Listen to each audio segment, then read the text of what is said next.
Hello and welcome to the OK Takes podcast. I am Matt, and as always, I'm joined by my fellow capo, Edward. As of 4:54 p.m. West Coast time, this is a very strange place to be in, and this is a strange place we will be in all the way up until September of next year. That's right. There is no Thursday night football. It's an abhorrent tragedy, but we shall power through. So we have an awesome slate of awesome preview slate this week. So we are going to be starting with the Cardinals and Cowboys. After that, we got the Bengals and Chiefs. After that, we got the Dolphins and the Titans.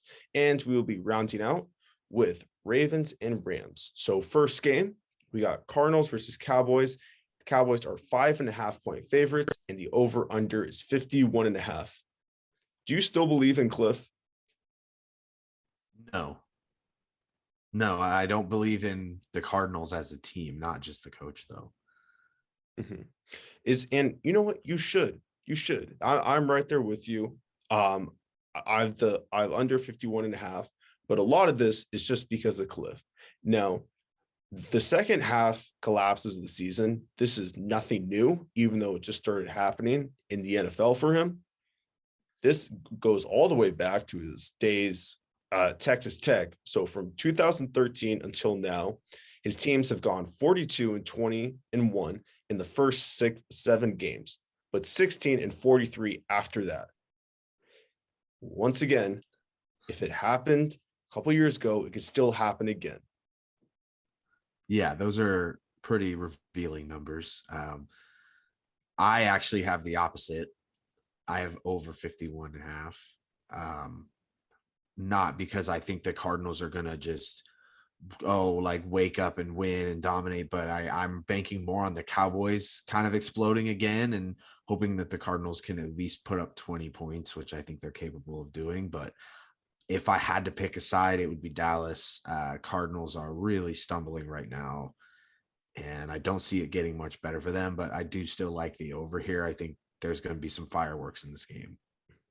See, I really don't think there's going to be many fireworks. I think this is going to be a very boring game. I think the crazy plays that we've seen from Kyler, those are done for the me. I'll be honest, those feel done for now. Like we saw him pop off for a 40-plus yard run against the Colts. But besides that, he was very flat.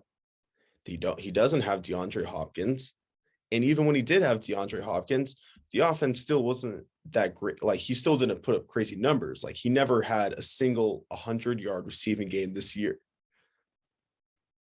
Yeah, I mean, those are very good points, but this is a high number. When I was looking and doing my research into the games, I saw over 51.5.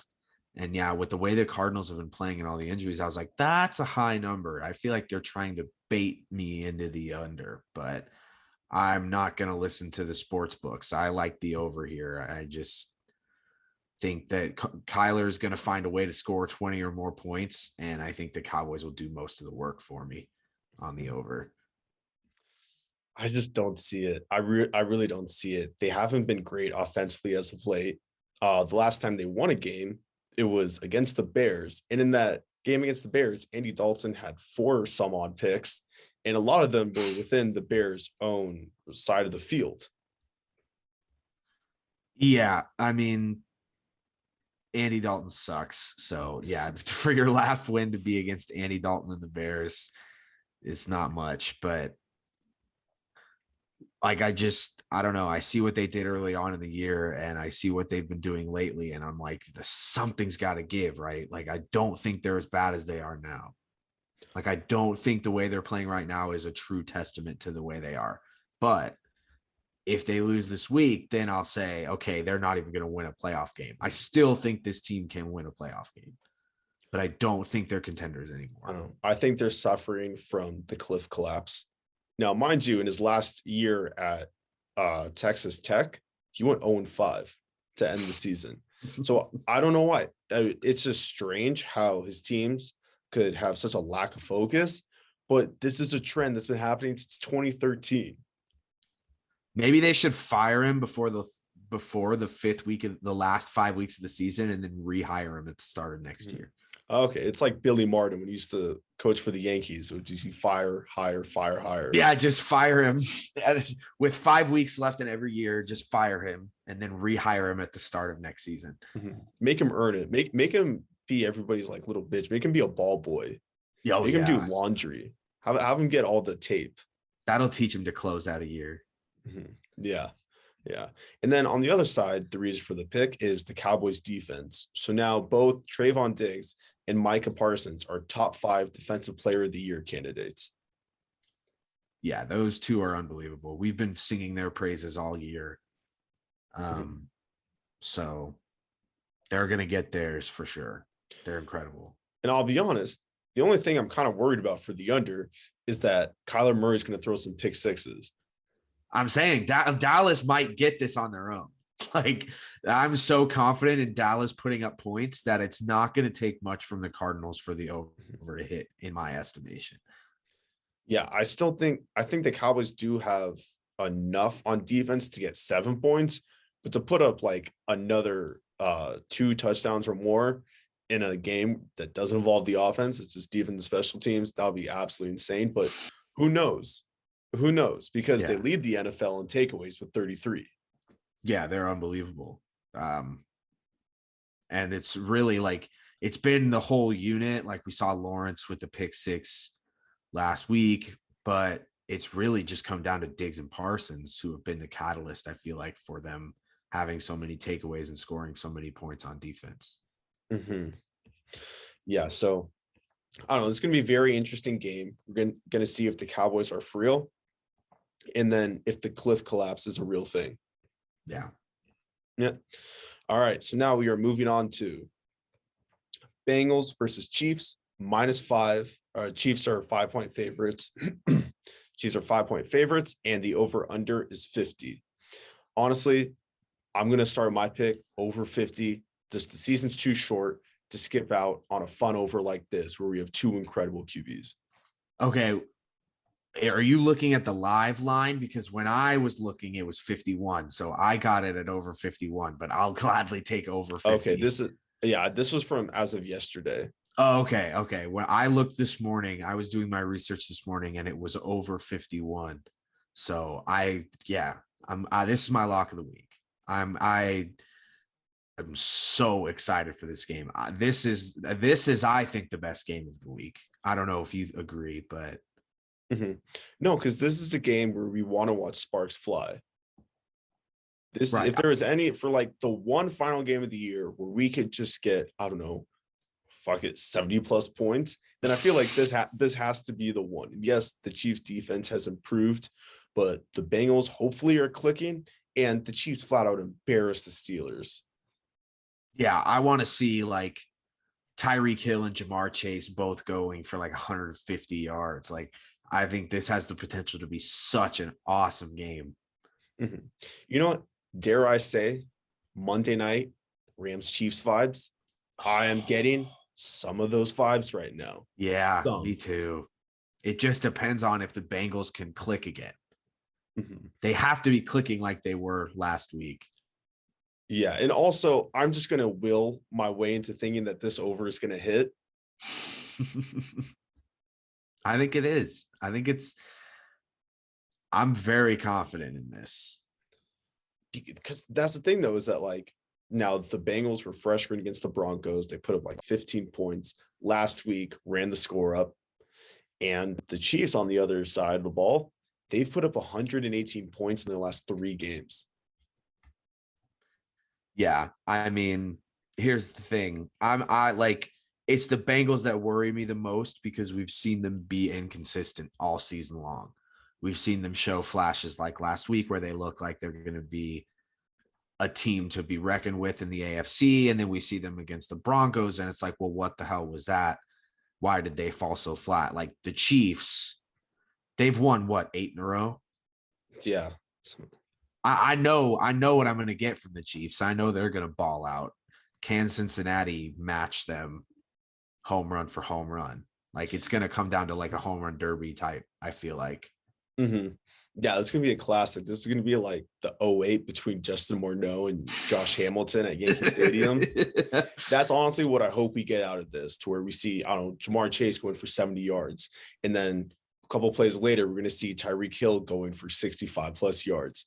That's the thing, is that I just want it to happen so badly. I want to feast. I want to feast. Just give it to me. I want to make myself fat with touchdowns. Yeah, I want this to be a huge game. Like I want Mahomes, and I want this to be like when Mahomes and Baker Mayfield played in college. Do you remember that game where they both threw for like 600 yards and 7 touchdowns, and like they went it was like the most accrued yards by 2 teams in a single college football game. Like that's what I want from this game. Mm-hmm. I need it so badly. And you know what? We deserve it. We deserve this as one final cherry on top to the season. Now, this is an over where there are a lot of stats pointing the direction, but for the most part, we deserve this as fans. We just need one. Just give us one and we'll be happy. I'll take my over, and I might be okay if I don't hit on an over in the playoffs. Yeah. Yeah. As long as this over hits, I think we're okay. Mm-hmm. Yeah, and I really hope Jamar Chase is finally waking up, because it was crazy. The last time he went over 100 yards before last Sunday was the previous matchup against Baltimore when he had 201. So there was a huge stretch of just kind of dead performances, and now I hope he's revving the shit back up. Yeah, it would certainly be the right time for him to be revving it up again. 2 weeks to go, playoffs in the balance, big test here, potential AFC title game preview, maybe I don't know, we'll see, but this is going to be a fun one, and hopefully we need both teams' best players to be clicking. Mm-hmm. And then so I guess one of my final notes is Joe Burrow did the smart thing, and he iced out his entire offensive line with custom-made G-Shocks for Christmas. That is a man that knows how to treat his team well. But yeah, he's getting the guys ready to go to war for him. Mm-hmm. See, the smart move is to give it to your offensive line instead of your weapons. Your weapons have it made. They get the big bucks. But to ice out a lineman, that's the guy who's wise beyond his years.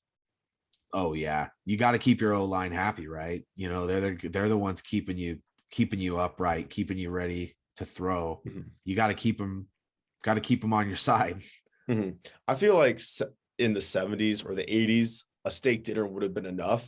But now with G-Shock, that's the ultimate sign of respect. Giving somebody a G-Shock, just icing them out like they're in middle school. It can't just be a dinner. No, it's gotta be more than that. Mm-hmm. If it doesn't have bezels, they don't want it. Exactly. Yeah.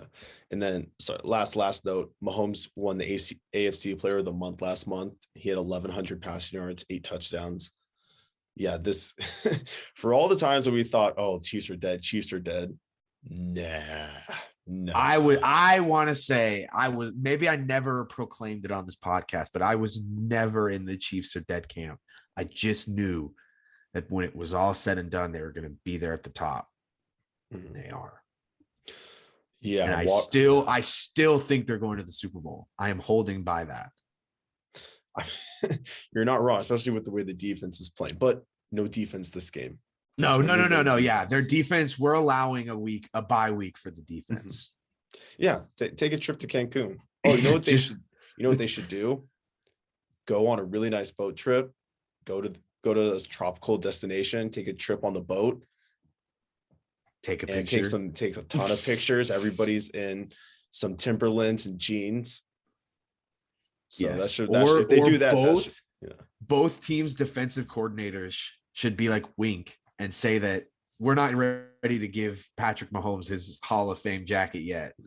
And then is Bieniemy the Chiefs? Is he still the Chiefs? Is he the offensive coordinator? Offensive coordinator. Okay, whatever. The Chiefs defensive coordinator should repeat what Wink said about Burrow, and then we'll get a big game. Mm-hmm. Yeah, if we have Steve Spagnuolo saying that Burrow is still nothing more than just that will be his last 5. Let's just say he's going to have his last 500-yard game in the pros. Let's get that narrative going that he won't, even though it's only been done 3 other times, he'll never be able to top that performance. Oh, he peaked too young. Yeah. That's what we need. We need the defensive coordinators to just bulletin board material about both quarterbacks. Mm-hmm. That's it. That's the last thing we need, because then it's like, okay, that's more motivation. Yep. Yes. All right. There you have it. Both of us going on the over. All right. Next game, we have the Dolphins and Titans. Titans are 3.5-point favorites. Over under is 40. Is this where the Dolphins prove it? Because now they're the first team to lose 7 in a row and win 7 in a row. That's my favorite stat ever, that they're the first team to win 7 in a row, lose 7 in a row in the same season. That's so fun. But maybe I'm picking with a little hatred after Monday, but give me Titans money line. Let's go. Win streak is over. Sorry, Dolphins fans. Oof. I could kind of see it. I kind of don't. I don't know. This Dolphins team is going to be kind of interesting to see what they do against, talk about like a legitimate AFC title contender, because in the 7-game win streak, only one of those wins came against a team that was 500 or better, the Ravens. And we've seen what the Ravens have turned into since then. They've just completely unraveled. Exactly. Yeah, I was going to say, if you look at who they've beaten, Houston, the Jets, the Jets twice, the Panthers, the Giants, the Saints with 20 positive COVID tests. Like, I'm not in on the Dolphins right now, and I think the Titans are gonna end their run here. Though it has been winning 8 in a row is incredible, no matter what, or 7 in a row is incredible, no matter what sport you do it in. So props to the Dolphins, but I do think the Titans are going to prove that they are the better team and they're going to win. Mm-hmm. I think it's weird that if you beat every team that you're supposed to beat, you'll probably end up 500. Yeah. If you beat every team you're supposed to beat and you lose to the teams you maybe shouldn't beat, you probably will hover around 500. Yeah, I don't know. That's the thing, though, is I want to see how good they actually are, because their defense is phenomenal. They've held opponents to under 2 touchdowns in 5 of the last 7 games. So that's the part about the Dolphins that we pretty much know is for real. And even like during the losing streak wasn't that much of an issue, was the defense. Jerome Baker flies around everywhere. He was just named the AFC Defensive Player of the Month. Yeah, and it's good for them that they rattled off these wins when they did, because these next 2 games are going to be big tests with the Titans and the Patriots. You're right. Their defense has never really been that much of an issue this year, even when they were losing. So this is going to be big for them. This is real prove it game. Talk about a prove it game. Mm-hmm. This is a prove it game. Yeah, because I also want to see how Tannehill is going to be able to handle the Dolphins defense once again, because they lead the league in sacks. And maybe it's because he was on the God, the voice today. Come on. I keep getting hairballs. Come on, that's the 3rd hairball. Sorry for all the listeners. Wicked hairball. Yeah, so I do want to see if Tannehill, just being around the colors teal and orange, will fall back into his former self that did absolutely nothing. And I don't know. I still feel like the jury's still out on Tannehill, whether he's good or not. Well, I'll tell you if he's good by how many targets AJ Brown gets. Mm-hmm. But I mean, if AJ Brown gets 10 to 12 targets, then yeah, he's doing his job. But I feel like that's the problem with the Titans, though, is that there really isn't any other better option besides him. Very rarely will they have a guy go over 70, 80 plus yards. But then the Dolphins also have a pretty good secondary with Javon Holland and Xavier Howard. Mm-hmm. Yeah. I mean, Julio has been a shell of himself. I honestly sometimes forget he's still alive. He's still playing. Yeah. Like, his fall off has been unbelievable. So yeah, they're going to have Xavier Howard, or who knows, they're going to have their best. They may even double him. They're going to have throw their best at AJ Brown. So it's going to really come down to the supporting cast for the Titans. Mm-hmm. I really just don't see much of it happening. I don't know. I really don't see any big game from Hillard or Foreman. I don't know. This is I have the under, and it's just because I think Miami's going to show out. This is finally their first game in front of the whole world, where now it's not just some funny jokes like, oh, they rattled off 3 games. I'll wait till they play somebody. Well, now that time has finally come. Yeah, this is their chance to play somebody, and somebody good for that matter, 10-5 Titans. So I want the Dolphins to win. I think they're a great story. I think they're a really good team. So I'll be rooting for the Dolphins, but my gut's telling me Titans are going to win this one. Yeah. I'm going with the gut again, even though it's been wrong a few times. Mm-hmm. Okay. Well, I like my pick even more now. Okay, good. That's what I'm here for. Me versus your gut. I'm fucking Pacquiao in his prime. Except for Hawaii money line. Oh, but see, it's me versus your gut. That was not a gut pick on your. That was me. That was me versus your gut. Hawaii money line. So we're pretty much undefeated versus each other's guts. Yeah, exactly. Yeah, we're Floyd. Yeah. All right. And now we're going to round it all out with the Ravens versus the Rams. The Rams are 3.5-point favorites. Over under is 46.5. I got the Rams to cover in this one. And some of this is just based on the Ravens need to stop being butthurt, or especially Ravens fans in general, just need to stop being butthurt about Joe Burrow running the score up and wanting to talk some shit after. Yeah, I'm right there with you. We locked on, or we had the same pick again, Rams against the spread. Yeah, they need to cool it with that. Like, Joe Burrow's cool. Okay, like, let him run the score up if he wants to. You talked your shit, and he threw it right back in your face. Yeah, because we also have like Bart Scott, last played in the NFL in like 2008, go on, get up and just, oh my God, talk about like unloading the barrel. Just went crazy saying that now he's going to have like the Ravens should be headhunters after them. They should be killers. It's like, Jesus Christ. The Bengals have been so bad for so long. At least ever since I started watching football. So, and we can even bring it back to the 2000s. Just let them have their fun. You have beat them countless times. And I always say, it's no fun when the rabbit got the gun. And right now, the Bengals definitely. Yeah.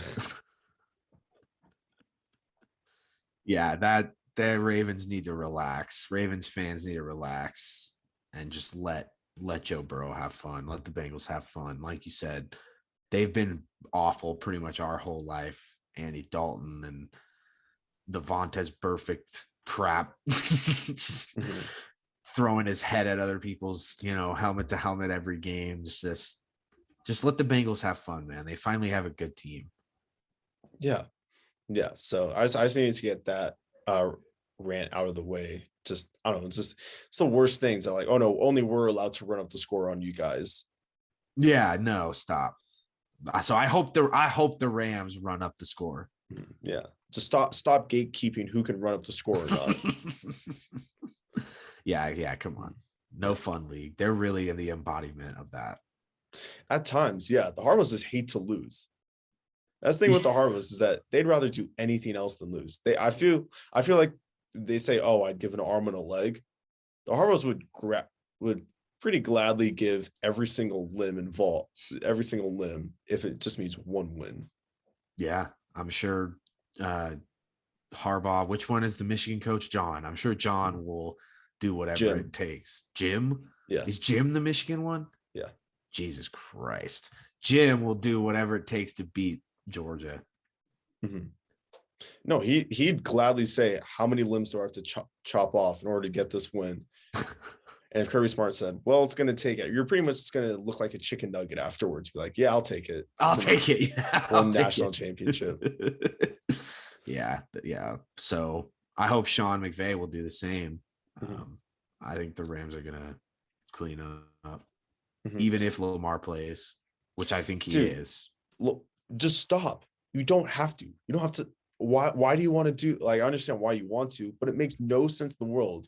And honestly, I feel like the Ravens coaches should step in and say, this is not going to work out well. Please just sit. You can watch Tyler Huntley and he's fun to watch. It's not, you never get bored watching Tyler Huntley. It's not like you're watching Ian Book, so you'll have a good time. Thanks. Yeah, you did catch a stray there. But like, what are the Ravens gaining by playing Lamar Jackson? You're probably not going to win, and you're probably not going to make it into the playoffs. Yeah, like at this rate, they should just cut their losses. You know, like you don't. Yeah. No, yeah, you don't want to risk potentially losing Lamar for even longer. Because like, you guys are the injury team. Just know that. You guys are the injury team. Yeah, they are the injury team, and they need to realize that if Lamar goes out there, he's probably, I don't know how high his re-injury risk is, but if he does get re-injured, it would be there, totally be up there, with their luck, that would happen. Mm-hmm. So sit him for the rest, shut him down, let him just rehab fully, do what he needs to do, get ready for a healthy Ravens team next year. Mm-hmm. Because earlier at practice this week, there was a video, I think it was Tuesday, they showed him like practicing a couple throws here and there. And then a reporter was saying that he also had pretty prominent limp. And next day he doesn't practice. And so just let him watch Tyler Huntley. That's all I'm going to say. Just let him watch Tyler Huntley. He ain't playing. No. And nor should he. It's like, you guys just, I can't say anything more than that you guys are the injury team. It was bound to happen. You guys have been pretty solid for their past 20 plus years. Yeah, just keep your franchise guy healthy. That's like, it seems like that's a hot take. Like you play through the pain and whatnot. No, not when you're 8-7. Odds are they're not going to get in, even with Lamar Jackson. Everyone on that team is hurt anyway. So shut him down, get him ready for next year, and just let the Rams go off and let Tyler Huntley cook. Mm-hmm. Yeah. And as far as the Rams go, the Rams are now on a 4-game win streak. God damn it. God damn. Oh, look at that. No fucking water. You gotta be kidding me. All right. I'm just gonna swallow the hairball. I'm trying to cough it up. I might just swallow it and try and shit it out later. Okay. Yeah, I'm sorry for listeners. All right. Yeah, so the Rams are on a 4-game win streak, and all the wins have come by 7 or more points. Yeah. Rams are back. Were they ever gone? Yeah, they were. They were gone. Okay. They were gone. Okay. Yeah, Rams are back. The big question I have with the Rams is it's not until the playoffs roll around, so I'll save it for now, but it's really just about Matt Stafford for me, But I think they'll win this week. I think they'll cover. I think I think they're back, and I think they're gonna coast into the playoffs. Well, I think part of it now is we see how good Sony Michel is. Oh yeah, he's awesome. Mm-hmm. Like, I don't think it's a coincidence he had his career high in carries and also his career high in rushing yards. Yeah, and there's a chance they get Cam Akers back. And at what capacity, I don't know. But having that guy on the field would be just another weapon. Because that's what we've known the Rams. Yeah. No, I was just going to say, and Odell is starting to look more like the Odell we know from the past. Mm-hmm. Pre-Bo pick, Odell. Yeah, exactly.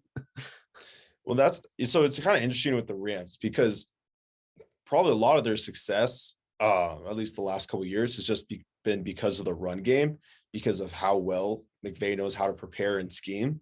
So now you're throwing Michel in the mix, and it's somebody who we didn't know was going to pop off the way he has, because you're expecting Akers to be that guy heading into the year. But now Sony Michel, holy shit, there's something cooking there that I think we might be seeing a couple years from now. Yeah, and I mean, we saw he was pretty damn good in New England too. Like he scored the winning touchdown, if I'm remembering correctly, against the Falcons in the Super Bowl. No, it's against the Rams. Was that not him that scored in the overtime game? He was also in Atlanta. Oh shit. I swear I remember it being Michel that scored that touchdown. Wow, I'm way off tonight. But We've seen him play in Super Bowls with the Patriots, and he's a heck of a running back. And that three-headed monster of Henderson, Michelle, and Akers going forward could be filthy. Mm-hmm. They may move one. They may have to trade one. Too many mouths to feed, Mm-hmm. And now you look at the offense, and it's insane how many mouths they do have to feed, because you have a guy like literally 10 feet away from them lining up, Cooper Kupp, who leads the NFL with 132 catches and needs 158 more yards to beat Megatron's record. Yeah, Cooper Kupp is incredible. Kind of a breakout year for him, I think. Well, he's finally healthy. Last year, he just wasn't healthy. Yeah. He's finally healthy. And he's showing that he's potentially, I don't know about potentially, this year he's the best receiver in football, but has the potential to consistently be a top 5, top 3 receiver in football. And he's been like, without him, they're probably not 11-4. No, because last year, that was what a lot of people were saying, was the Rams could take that next step if he was healthy. That was the missing component from an excellent year. Yeah. It just shows how valuable he is to that offense. And missing Robert Woods is big for them. But I think with him and with OBJ starting to get his groove, I think they're going to cover up for Woods not being there. Yeah, and it's finally freed Cooper Kupp up. Now he could actually take a lot more receptions. Yeah. So I think it worked out for the best. Yeah, Kupp's unbelievable. Is he the best white receiver of all time? Is he gonna be? He's on his way. Okay. He's on his way. Yeah.